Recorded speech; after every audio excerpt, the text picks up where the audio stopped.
여러분 안녕하십니까? 오늘은 날씨가 굉장히 춥습니다. 그죠? 굉장히 좋아요.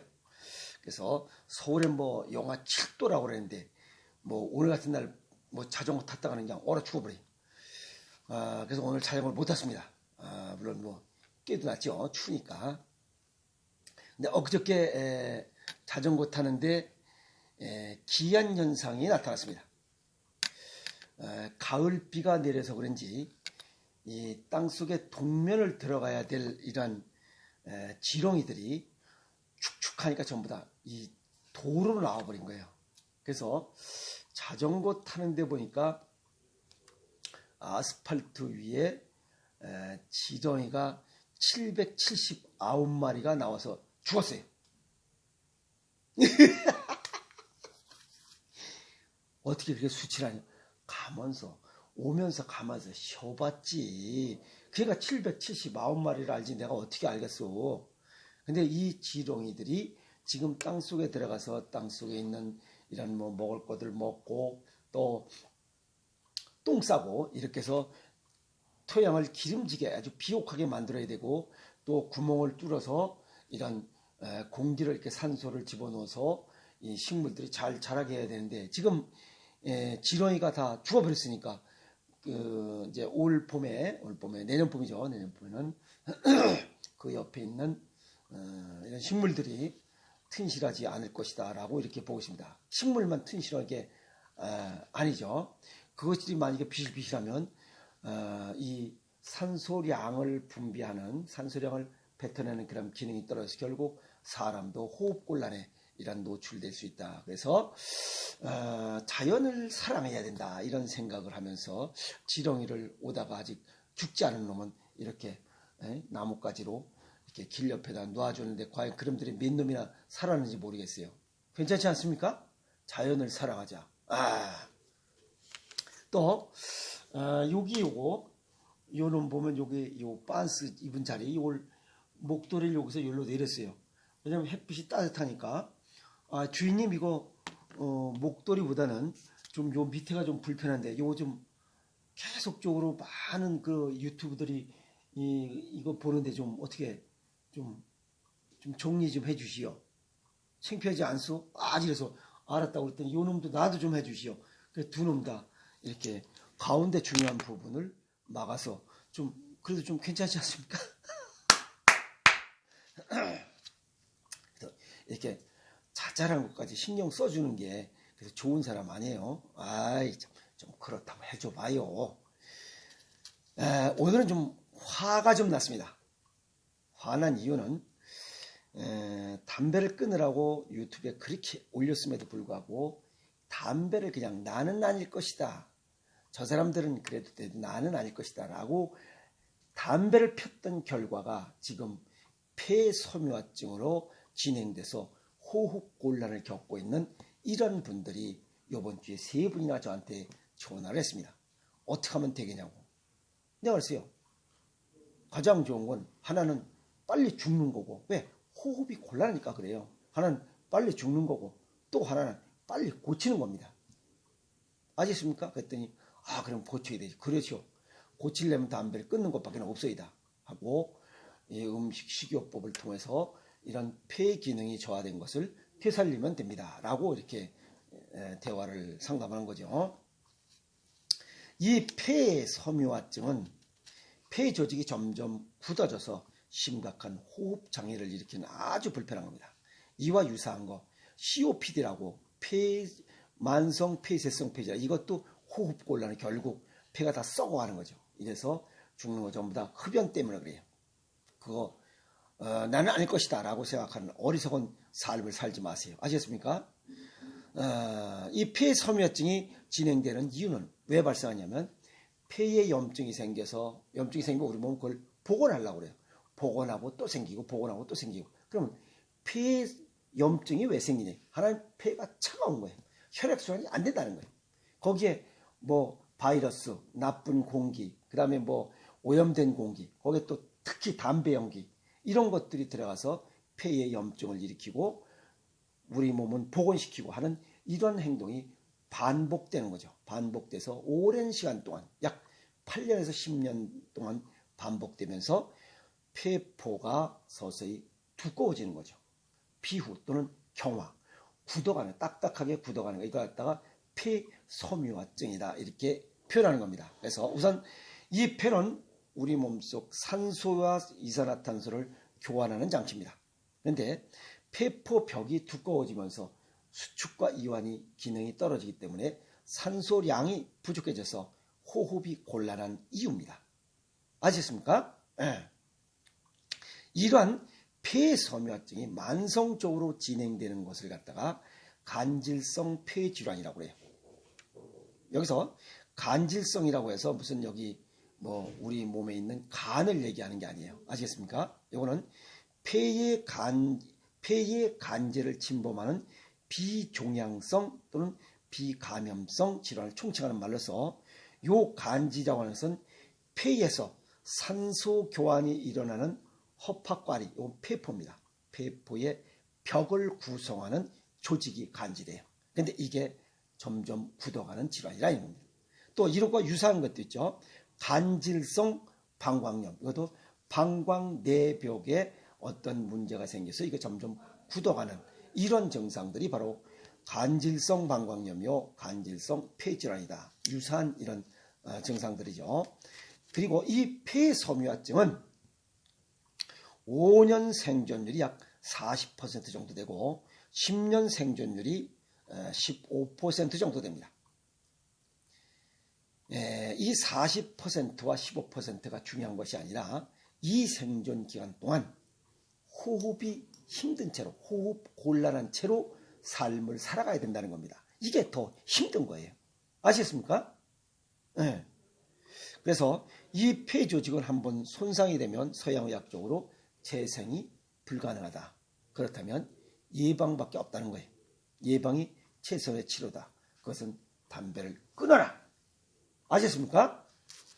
그 담배 먹어봐. 그 냄새나고 입 냄새나고 뽀뽀할 때 입 냄새나고 잘 때 그 담배 냄새나고 그게 그렇게 구수하게 좋아지나? 아유 인간들아 담배 좀 끊어. 여기 유튜브 보시는 분들 담배 피는 분 있으면 좀 끊으세요. 아시겠어요? 그리고 담배 못 끊으려면 이거 유튜브 보지도 마. 폐섬유화가 진행되는 전조 증상. 아까도 얘기했지만 폐가 제 기능, 수축과 열을 충분히 못 이루기 때문에 호흡곤란 증세가 나타나요. 그리고 기침이 나요. 아시겠습니까? 그리고 산소가 부족하죠. 산소가 부족하니까 저산소증으로 인해서 입술 주변이 파랗게 변하는 청색증이 나타나요. 또 만성적인 저산소증으로 인해 손가락 끝이 곤봉처럼 뭉툭해지는 이런 곤봉지가 또 형성이 돼서 손가락 끝이 이렇게 숟갈같이 된다면 폐섬유화가 진행되고 있다라고 이렇게 보시면 됩니다. 아시겠습니까? 또 이와 함께 가족이 누가 아버지나 무슨 큰아버지 형님들이 이런 폐섬유화가 있는 분들의 그 가족들은 더 조심해야 됩니다. 그럼 담배를 끊어야죠. 또 오염된 공기 있는 곳에서 환기를 잘 시켜야 되고 바이러스에 감염되지 않도록 하고 이런 분들은 50세 이상 되시면 더욱더 주의해야 된다. 이렇게 정리할 수가 있죠.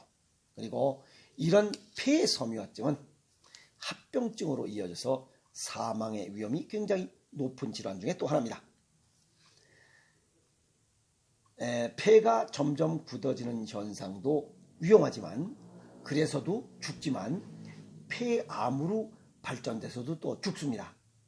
또 서서히 호흡곤란이 되면서 저산소증으로 이어지면서 심근경색, 심장마비로 인한 이 심장질환으로 죽어가는 경우도 많다 하는 겁니다. 폐렴, 폐색전증으로 합병증이 전환되면서 또 사망에 이르는 이런 또 아주 불편한 증상들이 이 폐섬유화로 인한 합병증으로 불편함을 겪는다는 겁니다. 호흡으로 인한 호흡곤란으로 인한 사망이 40%, 심장질환으로 인한 사망이 30%, 굉장히 사망률이 높은 질환 중에 하나입니다. 그러니까 만성 폐쇄성 폐질환 COPD와 이 폐섬유화 진행, 이것도 굉장히 사망을 앞당기는 그러한 무서운 질환이니만큼 담배 좀 끊으세요. 아시겠습니까? 네. 예방하고 치유하려면 일단 담배를 끊고, 사무실에서 사시는 분들 이런 분들은 수시로 춥다고 뭐 따뜻하게 환풍이 막 계속 틀지 말고 환기시키도록 하세요. 그 다음에 대기 오염원을 피해라. 특히 뭐 휘발성 같은 거, 주유소, 그 다음에 새 책 취급하는 곳, 새 옷을 취급하는 곳, 그 다음에 새로운 화학 장난감을 취급하는 곳, 그 다음에 뭐 도구 마는 곳, 염색하는 곳, 뭐 다, 그 다음에 세탁소, 그 드라이클닝 하는 거 전부 다 화학약품이죠. 그런 것들을 오랫동안 이렇게 하다 보면 폐 기능이 떨어지면서 폐섬유화가 진행될 수 있다. 그래서 주의하시라는 겁니다. 그리고 평상시에 계속 걷는 운동을 통해서, 유산소 운동을 통해서 우리 몸의 혈액순환을 원활하게 하고 산소량을 충분히 보충할 수 있도록 하라 라고 정리를 합니다. 동양의학적 소견을 보면 폐는 음양오행상의 금으로 분류하고, 그러면 이 폐가 튼튼해야 되는데 왜 기능이 저하돼서 폐섬유화가 진행되느냐는 겁니다. 그것은 찬 공기를 들이쐬는 겁니다. 영하 7, 8도 이런 데서 그냥 그 찬 공기를 2시간씩 쐬거나 또 이른 새벽에 운동을 하거나 하는 것도 폐 기능을 약하게 만드는 원인 중에 하나입니다. 두 번째는 쓴맛을 과식하는 경우입니다. 쓴맛을 과식해도 이 폐 기능을 망가뜨리는 원인의 작용입니다. 커피, 녹차, 술, 소주, 아시겠습니까? 이런 것들도 폐 기능을 망가뜨리는 원인으로 작용될 수 있다 하는 겁니다. 그 다음에 세 번째는 맵게 먹지 않는 식습관도 폐 기능을 떨어뜨리는 그런 원인으로 작용될 수 있다는 겁니다. 아시겠습니까? 또 네 번째는 짜게 먹지 않는 식습관도 역시 폐 기능을 망가뜨리는 이런 원인으로 작용될 수 있다. 이렇게 정리할 수가 있죠. 그러면 원인만 찾지 말고 어떻게 고치냐는 거예요. 그것은 맵고 짜게 먹고 쓴맛을 줄여라. 그리고 따뜻한 공기가 유입되도록 마스크 쓰고 공기를 환기시키고 휘발성이나 화학 독성이 있는 그런 지역을 피해라 하는 겁니다. 간단하잖아요. 맵고 짜게 먹는 식습관을 갖는 것만도 50%를 치유시킬 수 있다. 이렇게 정리할 수가 있는 거죠. 그러면 맵고 짠 음식, 매운 음식은 우리 몸을 따뜻하게 열을 발생하는 그런 발생 원이기 때문에 먹는 거고, 그 다음에 짜게 먹는 것은 신장 기능이 좋아져야 골수 기능이 좋아지면서 이 맑은 피를 생산해서 세포의 신생작용을 도울 수 있다는 겁니다. 아시겠습니까? 그래서 맵고 짜게 먹는 것이 기본으로 갖춰야 된다. 그런 것 중에 가장 좋은 것이 바로 이런 체질과 병증에 맞게 생식을 먹는 거고, 두 번째는 몸을 따뜻하게 혈액순환 부항사혈을 하고, 세 번째는 발을 따뜻하게 하라. 매번 강조하는 이야기가 그겁니다. 아시겠습니까? 그리고 생식을 하는 것이 가장 좋고, 그 외에 뭐 맵고 짠 거 이런 것들은 뭐 간장, 된장, 고추장, 장아찌, 절임 음식, 새우젓, 뭐 김장, 김치, 그 다음에 단백질도 먹어야 됩니다. 왜냐하면 세포 내벽, 세포 구성원들이 단백질이기 때문에 그래요. 그래서 돼지고기나 닭발, 그 다음에 해조류, 그 다음에 꼬막, 소라, 조개, 톳, 미역국에 홍합 넣고 끓이고 이런 것들이 전부 다 폐 기능과 신장 기능을 좋게 하는 아주 보약 음식이기 때문에 이런 것들을 생식 먹으면서 같이 병행해서 먹는다면 더욱더 시너지 효과를 얻을 수 있으리라 봅니다. 그리고 또 하나 중요한 것은 발 근육을 키워야 됩니다. 발 근육이 전부 다 소실되면 몸이 틀어지면서 골격이 틀어지고 근육이 틀어지면서 혈액순환 장애가 생기면서 우리 몸의 폐포가 쪼그라들어서 결국 산소 부족증, 그죠? 호흡 곤란증이 나타날 수가 있습니다. 그래서 발을 따뜻하게 하는 이런 습관도 아주 굉장히 소중한 폐섬유화증을 예방하고 치유하는 좋은 방법 중에 하나다. 이렇게 정리할 수가 있습니다. 가장 좋은 것은 나는 아닐 것이다 라고 생각했던 생각을 버리고 담배를 한 방에 딱 끊도록 해야 됩니다. 왜? 본인을 위한 것도 있지만 가족을 위한 것도 됩니다.